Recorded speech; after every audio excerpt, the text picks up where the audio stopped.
Welcome. I'm Gary Parr, and you'll be listening to this week's Fiber Talk podcast in just a couple of minutes. But first, a couple of words about our sponsor this week, Needle in a Haystack at needlestack.com. Needle in a Haystack is one of my favorite places because if you need it for embroidery, needlepoint, white work, cross stitch, really any technique, gold work, Kathy Ray at Needle in a Haystack probably has the materials you need. She is about as complete a shop as you're going to find anywhere, and particularly if you're looking for threads or ground cloth or tools that are hard to find, she probably has it. But the real key for me with Kathy Ray at Needle in a Haystack is if you need help selecting a thread, replacing a thread, determining colors, Kathy has just a tremendous ability to help you out, get you the right thing, get you the right look for your needlework project, and she does so well over online. She is so skilled at it that to even discuss things with her on the phone or just by email, she'll probably be able to put something together for you that works or maybe is even better than you were thinking about. So check that out at Needle in a Haystack, needlestack.com. I'm sure that you'll find, as I do, that Kathy Ray and Needle in a Haystack is just a tremendous resource for just about any needlework need. Also, mark down on your calendar September 2, 8 o'clock Eastern Time on the Fiber Talk YouTube channel, our second tour with the Embroiderers Guild Galleries, New South Wales in Sydney, Australia. Our second tour of an exhibit. This is their new exhibit. Will open September 2 for us in the States, September 3 in Australia, called The Secret Garden. And it's an exhibition by Sharon Peoples and Belinda Jessup. And so we'll be able to see the exhibition, tour it online on opening day, and an added bonus is we will have Sharon and Belinda with us. So join us September 2 on the Fiber Talk YouTube channel for a tour of The Secret Garden, the new exhibition by Sharon Peoples and Belinda Jessup at 8 o'clock p.m. Eastern Time on the Fiber Talk YouTube channel. And now, this week's show with Madeleine Harwell of Madeleine Elizabeth.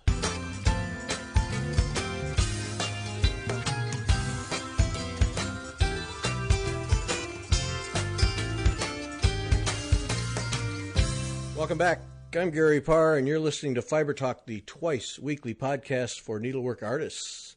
And our artist this week, Madeleine Harwell from Madeleine Elizabeth. Do we say designs, Madeleine? Welcome. Hi. Nice to be here. Your business is just Madeleine Elizabeth, right? Yes, Madeleine Elizabeth. Yes. Middle name, Elizabeth. Yes. I like it. Works out. Sounds very sophisticated. It's good. Thank you. Yes. Okay, there's something wrong with you. Because doing painted canvas designs, you should be, 40-ish, have stitched for years, done some raw designs, fought through it, take a little art class, and then come up with something that works. You didn't do that. No. Nope. We didn't. Started it young. You're breaking all the rules. You're screwing up the system. Oh, yeah. Yeah. Now, somebody said, the lady who connected us, and of course I should have written that down to give her credit, but... I think it was Miss Angela. She was at the Needlepoint shop. Yes. Yeah. Thank you. Thanks for covering my butt. She said, you need to talk to Madeleine. She's 16 years old. She does painted canvas. And I said, okay, fine. I'll take a look. And I took a look. I got to talk to her. Yeah. I'm open about it. I am not a person who migrates toward painted canvas. I've done them. I own some. Mm-hmm. It's just not the kind of thing that I do. Mm-hmm. But I have very definite opinions about painted canvas in that some designs to me are so intricate that the only way I can see to do them is to just do basket weave tent stitch to stitch the detail. And then to me, what's the point? I'll just look at the painting. Yeah. But when I looked at yours, what I saw is what I like, and that's areas in the designs where I can develop a stitch. So I can select a stitch and develop it and do more than 3 of them and not feel like I'm doing 2 stitches and then compensating. And so I really like that about your designs, because to me that allows you to do needlepoint. Yes, it does. Yeah. Is that a focus of yours, or is that just the way your designs come out? I wouldn't say it's necessarily a focus, but I definitely do try and make sure that there's room for people to do different stitches, because I grew up in a shop where everybody was doing fancy stitches. There were a few people that did just basket weave, but most of the time it was fancy stitches or decorative in order to make it look like a real lively piece. So I do like to keep some areas open to make sure that they have room to do that. That's the difference maker to me. Because you talk about, because the people who can take a painted canvas and through stitching bring it to life, put dimension to it and bring it to life. I mean, utmost admiration for that, because that's talent. That's and you see them with some frequency where it just stops your eyes. Yeah, I love to see when the people really turn a canvas into something that's really different, and they can really make it look like their own, and because they used their own stitches and took their own perspective on it. Yeah. So grew up in a shop. Tell that story. So my mom worked at a Good Yarn in Sarasota. So she worked there when I was really young, and then they started to carry needlepoint. And so then when I was around 8 or 9, I learned how to needlepoint, do basket weave. So a knitting store that added needlepoint in. Okay. Yeah, a Good Yarn in Sarasota. And then Ms. Vicky, who's now the owner of Needlepoint Studio of Sarasota, she started to help out a Good Yarn on the needlepoint side, and she really helped them build their canvases, their threads, and really build up a wide selection of threads and canvases for people to choose from. And so I started to learn more about needlepoint when I was around 9, and then as years went on, I started to help people who came in pick out canvases, pick out threads, sometimes stitches, and any of the ladies that would come in to sit and stitch, I would help them compensate if they needed help. And it was always funny, because if sometimes I would be the only person on the needlepoint side of the shop, because all the other workers there were generally knitting and yarn people. They knew more about that. And so someone would come in on the needlepoint side, and I would say, how can I help you? And they would ask for an adult to help them. Right. And so then the adult would come over, and they would ask if they needed help, and they would tell them what they wanted, and then the adult would hand them right back off to me to help them pull whatever they needed. So it was always funny, because then they would be slightly embarrassed that they had to ask for someone, and then be handed right back off. So that was always funny. Well, and understandable. I mean, understandable, but then by the same token, funny and a good feeling for you. Yeah. Welcome. You're back to me. Yeah. So and by that age, you're not supposed to be able to do that. So no. Tell me about the needlepointing, starting at 8, and just tell me about your progression. Just with the technique. So you start out in some little ornament or something, and then... Yeah, I actually started out with, it was like on 10 count canvas. It was like a goldfish or something. So I learned how to basket weave. And then I did a like sampler canvas that had a M on it, where it was just like blocks of areas, like it was a design. And so then I tested out different stitches there. And then I went on to do like little ornaments, and then I did some stand-ups, and then I ended up doing probably around age 11 or 12, I beaded a purse for my mom. All so it was beads. Like a little clutch. So it was all beads, like brick beads. I brick beaded it. Is somebody teaching you, or is this just your inherent curiosity that's making you learn these stitches and try to apply them? They're like a few of them. If Miss Vicky, the owner, or she bought Miss Vicky bought the needlepoint side like a few years in, and so she now owns the Needlepoint studio. So she helped me out a lot in picking out stitches and teaching me. And if they were like pretty simple, I would be able to teach them to myself when I did it. If it was a bit more complicated, she would help me. You're getting some assistance here, but there is clearly an art part of you, an art talent part of you that is seeing these things and able to make them work for you. Yeah, and now if I see a stitch, any stitch, I can do it without. I can just follow the chart and do it. So definitely skilled, or definitely built up skill to do it. Yeah. Right. So that, but then to be able to work in a store and start to advise ladies who come in as to color and help them select a canvas they like, and then, all right, how are we going to stitch that? To be able to do that kind of guidance, is it just because you stitched a lot, or does your head just see things that allow you to, and then you have the ability to communicate that? Because a lot of artists can see things but can't communicate it well. So to me, there's that, you have that extra dimension of now I can help you do this. That's not always automatic.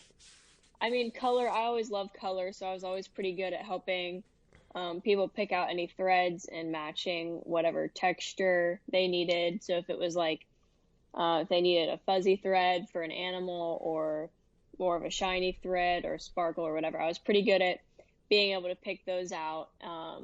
And obviously, as more time went on, it was easier and easier to figure that out.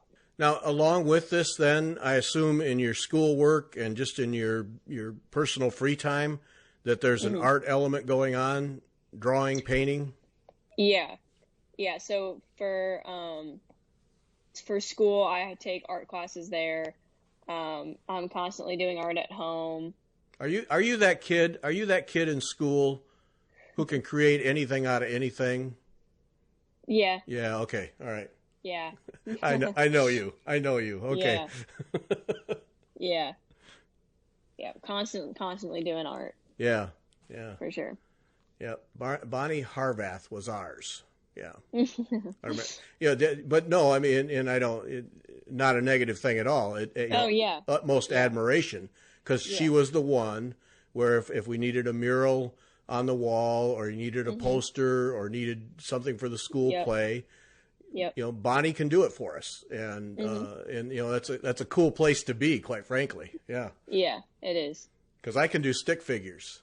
I could do a mean stick figure, but yeah. So then this is all going on. So art is just permeated throughout everything you do then. Yes. Yeah.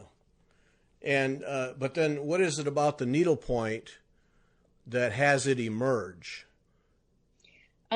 I would say it's because I grew up in the needlepoint shop, and because my mom worked there, and so I would always go to work with her during the summers and sometimes on the weekends, and so I was just constantly there, and so I saw all these canvases and beautiful canvases and the designs, and when I probably started painting on needlepoint canvas, because I was always trying out different mediums, like painting on wood or doing watercolor, or I would paint on books or clothes, or trying out different mediums versus colored pencil, charcoal, anything like that. So I was just constantly trying out different things.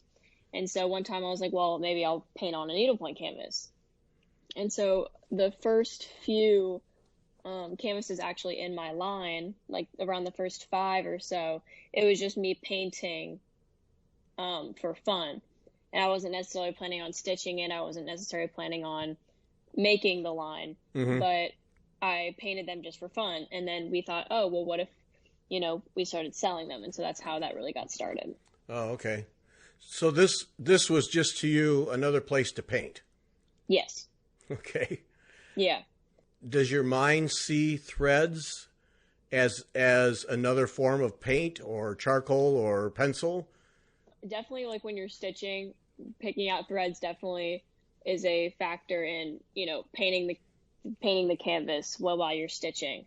When I'm painting, sometimes I'll be like, oh, that would be cool in this certain thread, or that would look cool beaded. I definitely think about that, but so many different people interpret it in different ways.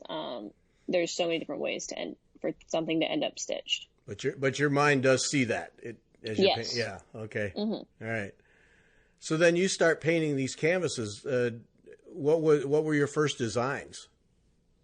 So my first designs were like the first, because my line, it goes in order how they're numbered.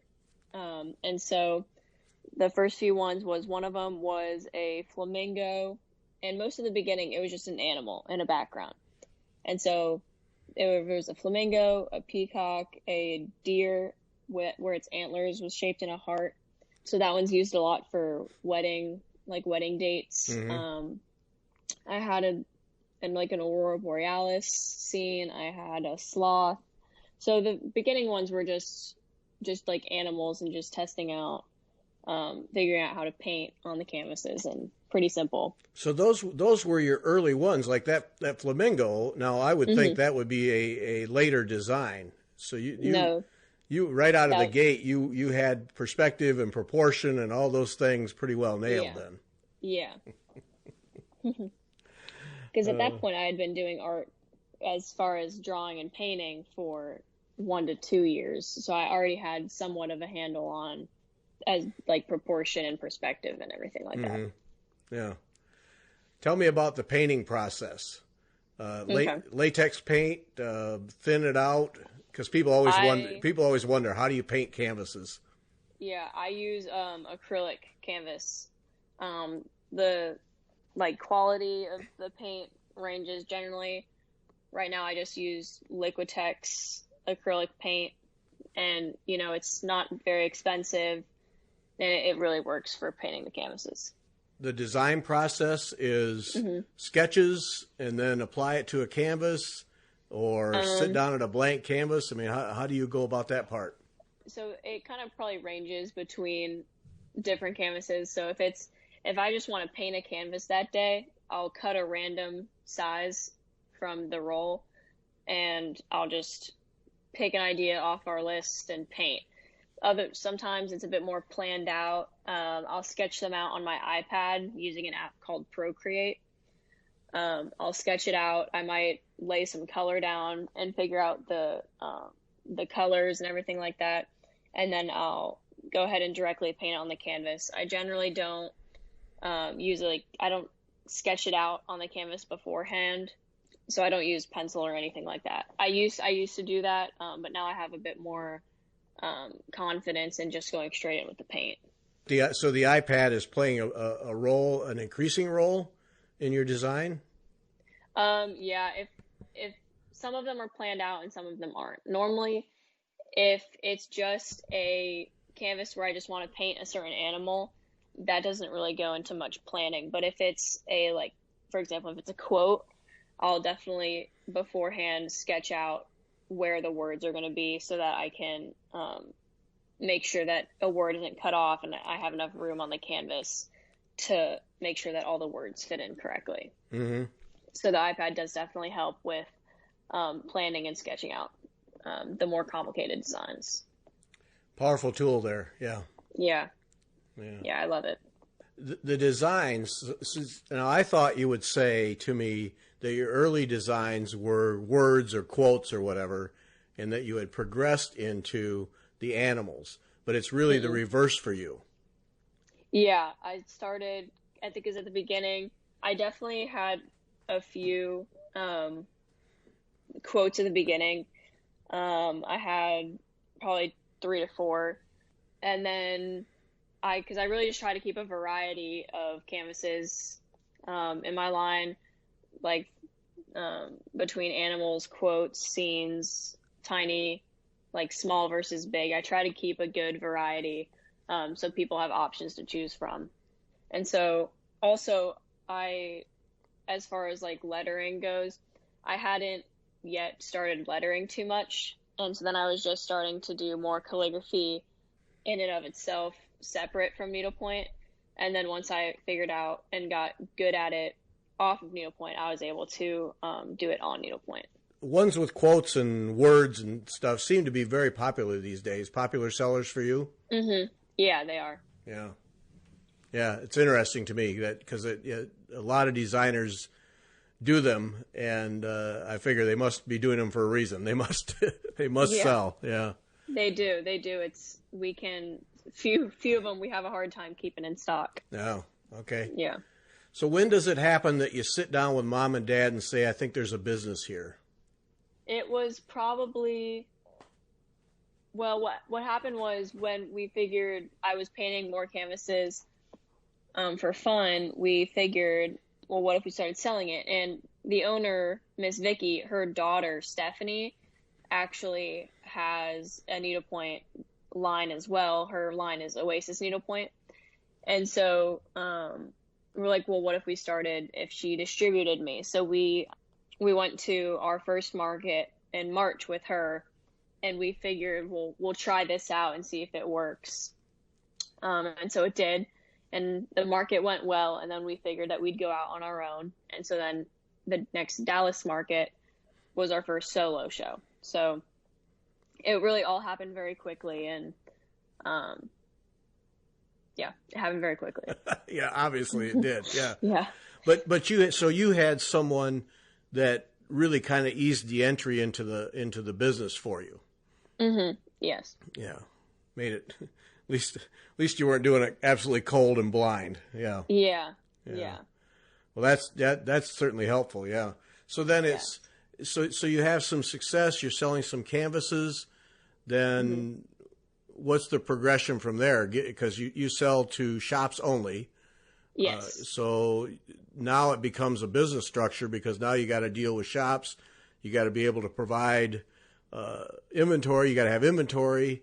And I assume that you have someone paint these for you. You paint the original and you have a service because there's otherwise you just go nuts. Oh yeah, I couldn't imagine having to paint all of them. I'd paint the original and then we send it out and we get them copied. I'm sure you got advice on that, so you didn't have to go through 15 services till you got one you liked. Surprisingly, there aren't very many options. But we chose one that we liked, and it happened to be the first one that we picked. Oh. So we like them a lot. They do really well for us. So. Well, that's good.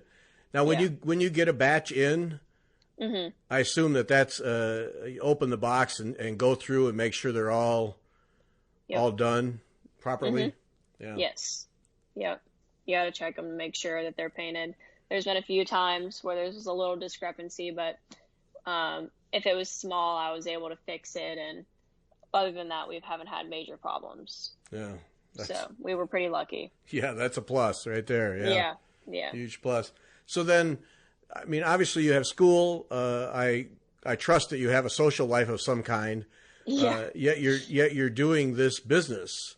Yes. And just in getting this set up, it's clear that without your mother, you're in deep mud. So she's playing a major role in making this fly for you. She's helping out with the more business side of it, as far as contacting shops, and generally she's the one that people email for orders. I'll pull the order, but she'll handle shipping and getting the payment and coordinating trunk shows or pop-ups or anything like that. She's pretty good at doing that and handling the financial side as well. So pretty lucky to have her for that.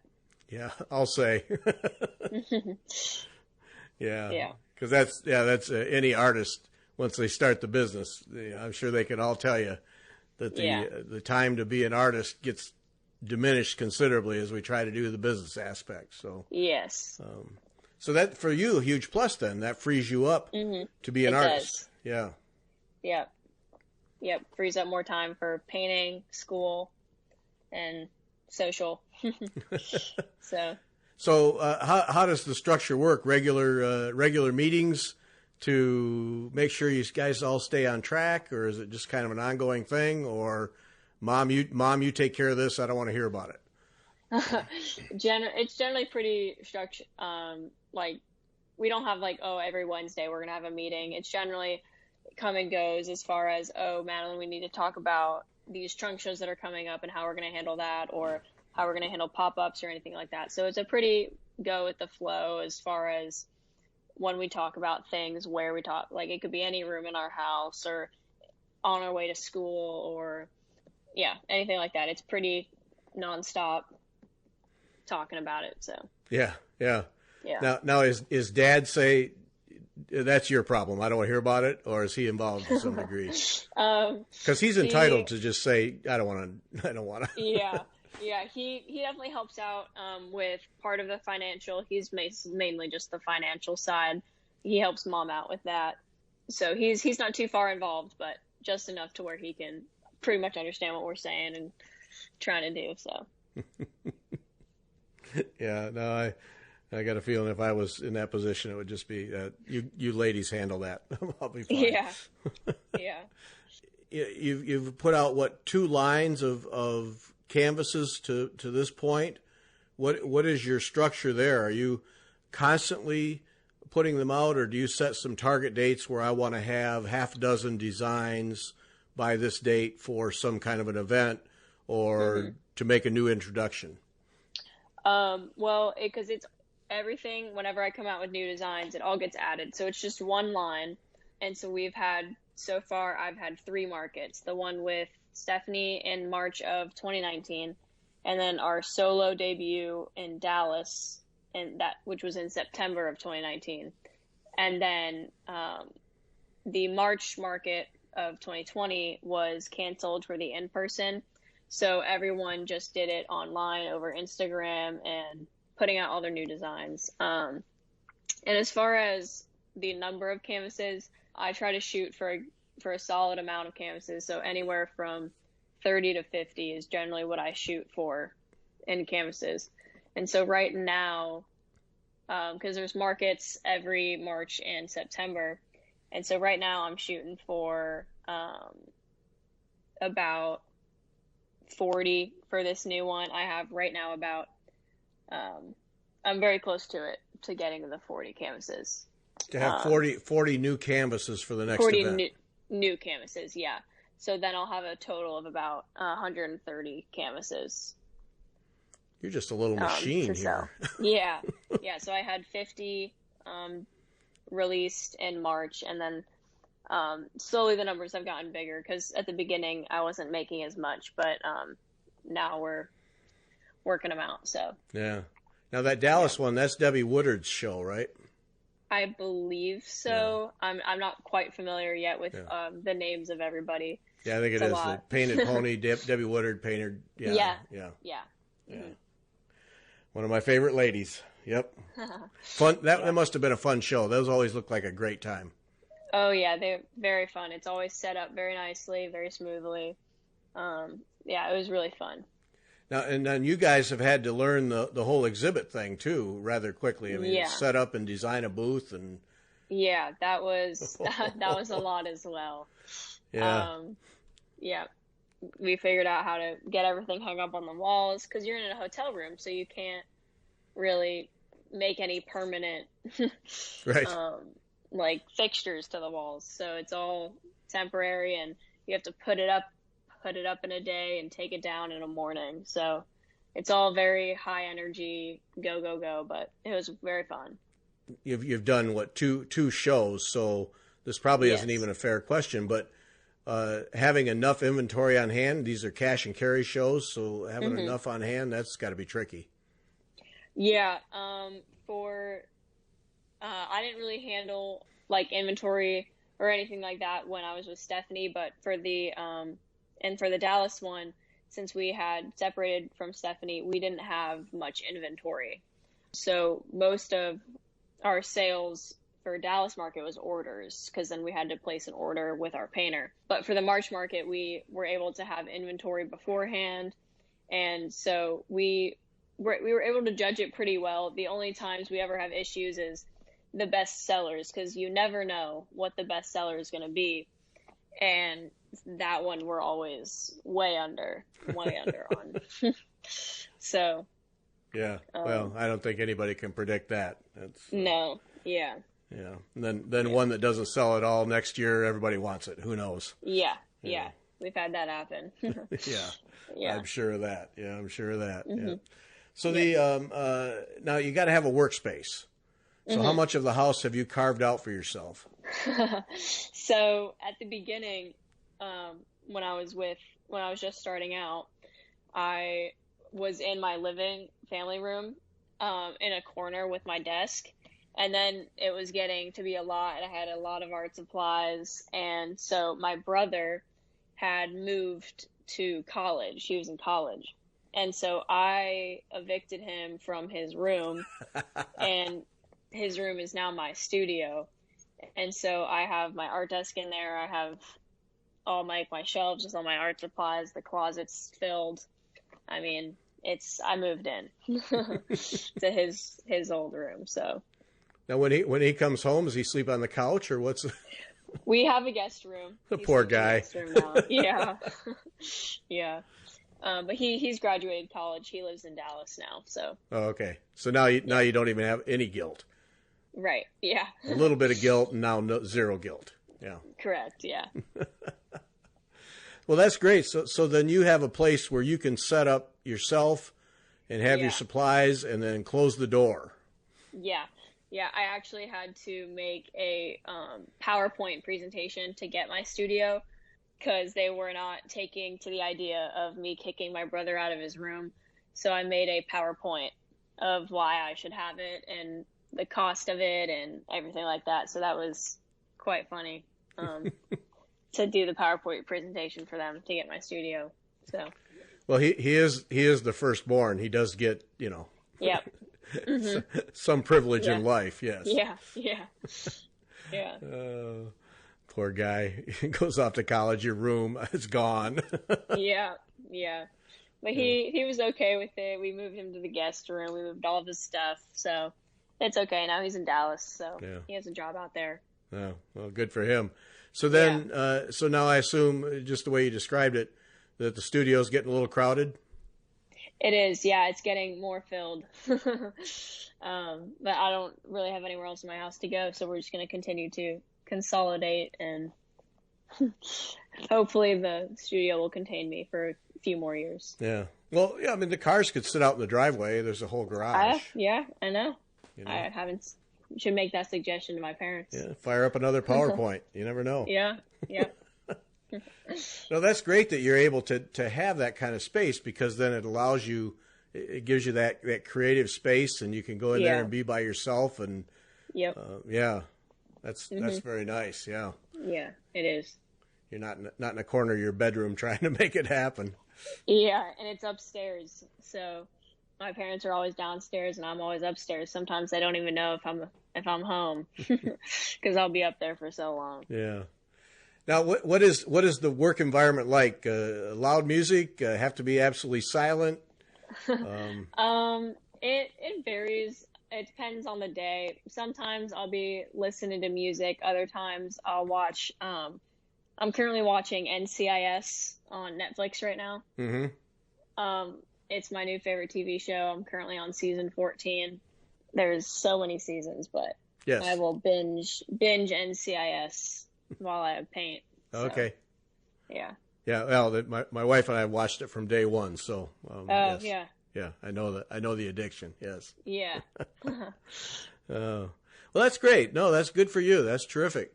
But now the other part, I mean, painting canvases, but then you have this other art world to you, aspect to you. And the one that fascinated me the most is painting stores. Yeah. Holy smokes. Yeah. So I had a friend from middle school, and her dad owns this store called Your Culinary Place. And it's basically like a chef incubator where food trucks or small businesses who don't have enough money to have commercial kitchens, they can go and rent out space in his kitchen. And it's 3 stores wide in this one part of our town. And so I painted the fronts of all 3 of those storefronts. And so that was really fun to do. We had to get scaffolding, and we had to build it and break it down every day when I was painting. It was like 10 hours a day up on the scaffolding. So I got each of those done in about 1 or 2 days each. And then for well, now what's that process? Somebody says, I want you to paint the front of my business. Yeah. For him, he was very actually I've had 2 people ask me to paint their stores, and they were both very different. One of them, the Chef Incubator place, he was very laid back. Do what you want, just make it look good. I painted a few murals on the inside of his buildings, and he's like, just make it look good, make it have to do with food. He's like, I don't really care what you do, just have fun. And then the other place is a pizza place, and so he has a few locations, and so I painted the one which is actually right next to the Chef Incubator place. It's 2 storefronts over. And then I painted another one in Northport, which is an hour or so away from Sarasota, where I live. And and Phil, he's the owner of the pizza place, he was very specific about what he wanted, where he wanted it, and everything like that. So it was 2 very different ways of painting the outside of someone's building. But generally, they'll tell me what they want, or in the Chef Incubator place tells me to do what I want. And so I'll take a picture of the front of their building, and in my iPad on Procreate, I'll do a mock-up of what the mural will look like, and I'll draw on top of the picture. So before I even paint it on the building, I have an idea of what it's already going to look like, because I've drawn it directly on top of the building. So that's really helpful, too, as far as making sure that everything's proportional, considering I'm painting so large. Yeah. It really helps me figure out where I am on the building and where I need to be to paint a certain part of the painting. So now, that's really helpful. Is that a process where you put together a design and then just put it away for a couple of days and come back and see if you still like it? It's a lot of communication with whoever wants the mural. I'll sketch it out and I'll send it to them. If they want any changes, I'll make the changes. And then they might wait a day or 2 and make sure that they still like it. And if they do, we're good to go, and I'll start painting in the next week. But now painting canvas and then painting the side of a building, scaling things up and deciding what paint. And of course, now that's a different kind of paint altogether. That's a whole process exterior. There. Yeah, it's definitely different for sure. I use exterior paint out of the cans, that you'd use to paint your house, and brushes are different. The environment I'm painting in is different because I'm outside on a scaffolding 12 feet in the air. It's definitely a very different experience, but it's quite fun to do it. And I also paint, it's not a storefront, but at my old middle school, they asked me to I paint quotes. So there's an organization called Embracing Our Differences, and they have like an art competition and a quote competition. And so any student at Sarasota Middle School who gets a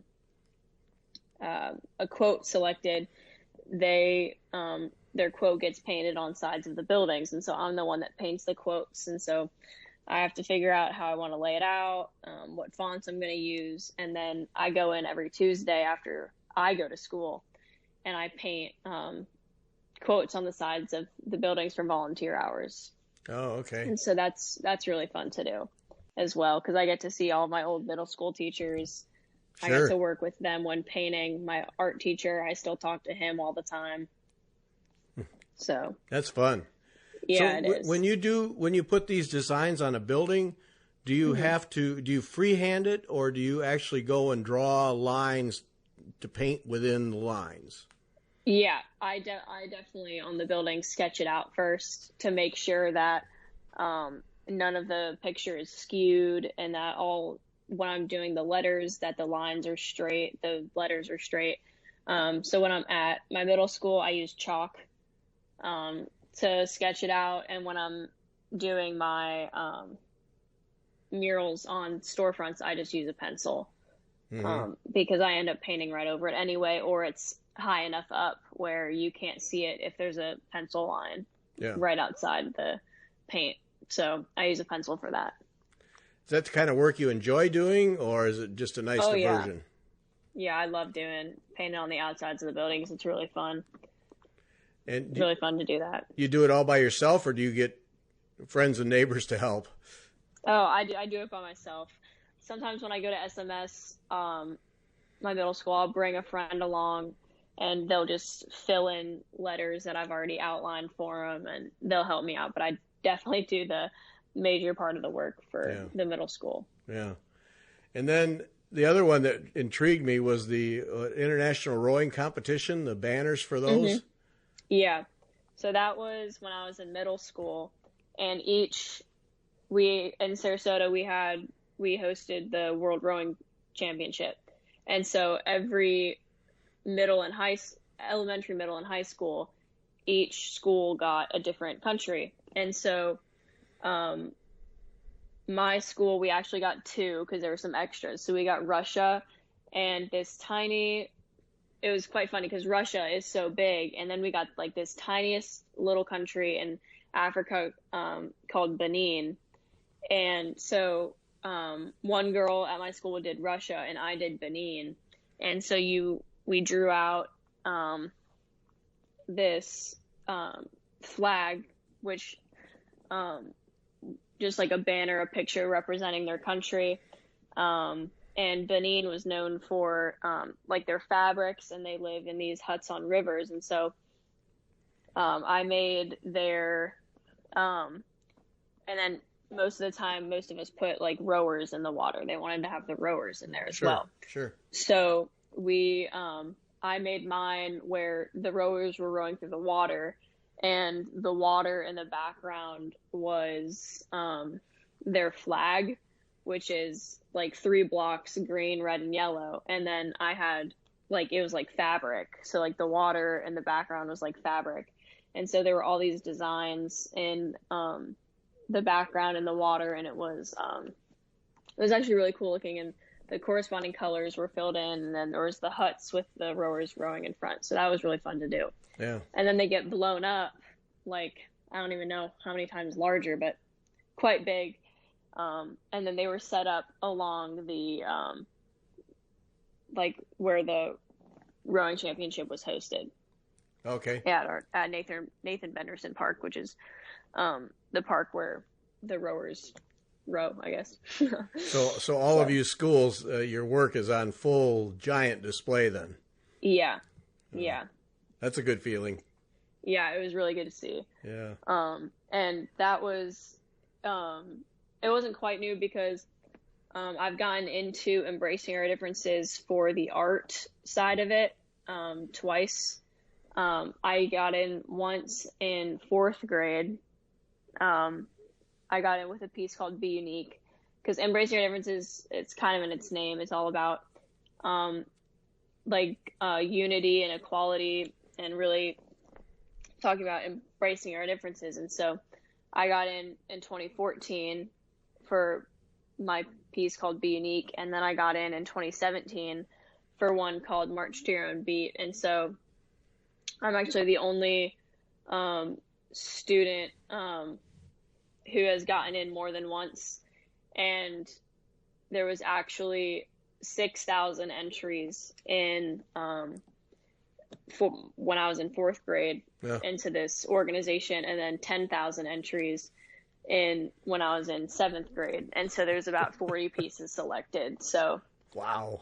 I was the first student to get in twice. My art teacher from middle school is now, I think he's the first adult to get in twice.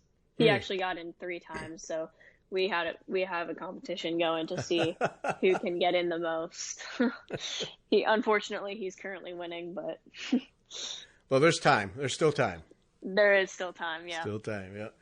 All right, now I'm a dad of 2 grown kids, grown, married, moved on. And the little voice in the back of my head says, how are you keeping all these balls in the air? Yeah. You must be incredibly organized. No? I'm definitely more organized than I would say the average teenager. I definitely have like a list of things that I have to do and everything like that. But because for me as well as art isn't really work, so it doesn't really bother me when it fills up my free time. And so, I'm just constantly doing art. So when it fills up my free time, I'm okay with that. And then I obviously still have time to go out and hang out with friends and do things like that when art is just what I like to do when I come home. Yeah. It's your escape. So, yeah. No. Yeah. And the schoolwork still gets done. It does. I was pretty lucky because when I'm in school, I try to make sure I have as little homework as possible when I come home. And so I'll do it like try and get it done at the end of class, or when I'm in another class, I'll work on a separate class's homework. And so I generally try and keep my homework very limited so that when I get home, I can paint or relax or whatever I have to do. Okay. And if I do have homework, I do it as soon as I get home to get it out of the way. So. All right. So you have a plan then. Yeah. I do. All right. So then Madeleine Elizabeth, now you're in high school. I don't know if you're headed to college or whatever. This continues on. How are you looking at that as the future gains on you?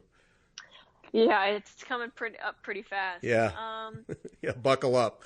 Yeah. I mean, there isn't really any solid plans yet. Art school is definitely one of the options. Because we have a great art school in town. It's called Ringling. And so it's in Sarasota. And so that's definitely one of my options as far as schools go. And that's where Stephanie went, right? That is, yes, Stephanie did go there. She graduated, but so it's pretty much still up in the air. I definitely don't plan on ending Madeleine Elizabeth anytime soon. I don't see that in the near future at all. So we're just going to try to keep it going as long as possible and throughout school and everything like that. So. Well, you have a tremendous advantage in that you have your mother. I do. That's huge. That's absolutely huge. Yeah. So you can be creative and be a teenager and not have to deal with so much of that stuff. That's huge. Yeah, it is. Yeah. Now, trunk shows, an ongoing program. Are they as you can do them? Because that's a big undertaking in its own right. Yeah, they're definitely a lot to handle as far as shipping and inventory and everything like that. We'd love to do trunk shows. We have quite a few scheduled out. I know we have one with More Than Needlepoint, which is in North Carolina. That's in August. We have one in Stitch by Stitch in Larchmont, New York in November. We have one scheduled in February of next year in Garden Gate, the shop in California. And then we have a few pop-ups scheduled as well. We have a pop-up in Flying Needles, which is in Bel Air Bluffs in Florida. That's in October. And we have another pop-up with Wool and the Floss in Michigan scheduled for August of 2021. Mm-hmm. So we have things planned out for sure. Yeah, I guess so. Yeah. Yeah. Yeah, those, just talking to other designers, the inventory and the shipping back and forth is quite a scheduling, logistical. It is. It is, yes. Yeah. Yeah. Oh. Well, Madeleine, this is impressive. I mean, tip of the cap to you for all you've accomplished in such a short time. It's great. Thank you. It's it's really fun.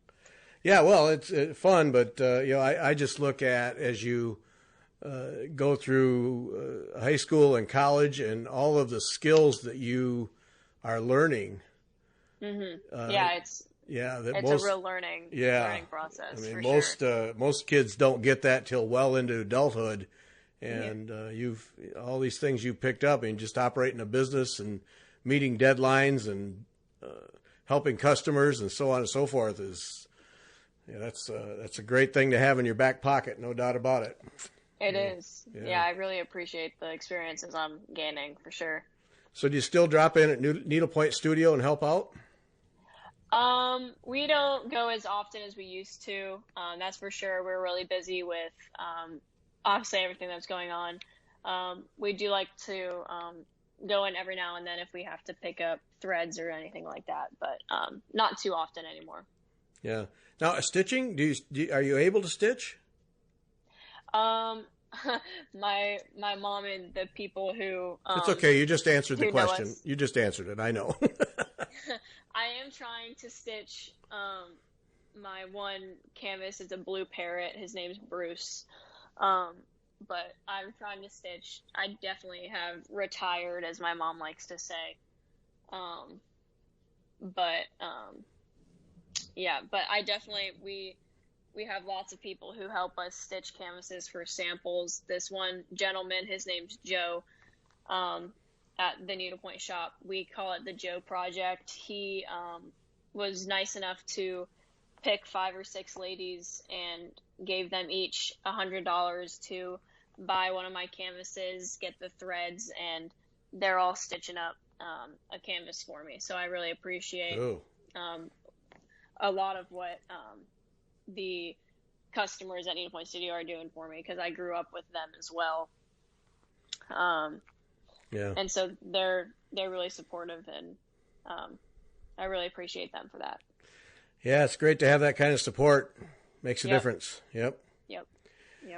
Well, Madeleine, sure have enjoyed the conversation. Thanks for making time for this. It's terrific. Yes, me too. Thank you for having me. Yep. And applause to you for all you've accomplished, and best of luck. That's terrific. Yep. Thank you. You too. All right. And thanks to everyone for listening.